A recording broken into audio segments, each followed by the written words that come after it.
నమస్తే, నేను మీ Srinivas. Welcome to Q double I news. ఈరోజు మనకు ఒక బిగ్ బ్రేకింగ్ న్యూస్ అందుతుంది.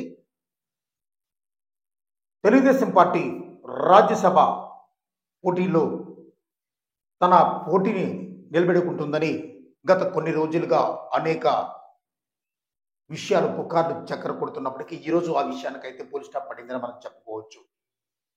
ఏదైతే రాజ్యసభలో తమ అభ్యర్థిని పోటీ చేసే దిశగా చంద్రబాబు నాయుడు గారు అనేక తన రాజకీయ పూర్తి అనుభవాన్ని రంగరించి దింపే యోచన చేసినప్పటికీ పార్టీ నాయకులతోటి, పార్టీ సీనియర్ నాయకులతోటి, శ్రేయభిలాషులతో తన నిర్ణయాన్ని ఈరోజు వెల్లడించడం జరిగినట్లు కూడా మనకు ఒక బిగ్ బ్రేకింగ్ న్యూస్ అందుతుంది.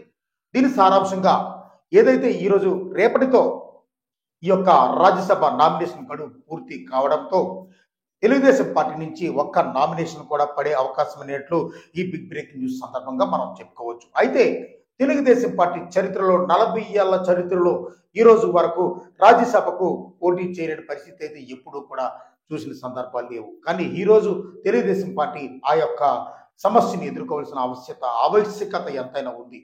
అది ఈరోజు స్పష్టంగా కనబడింది.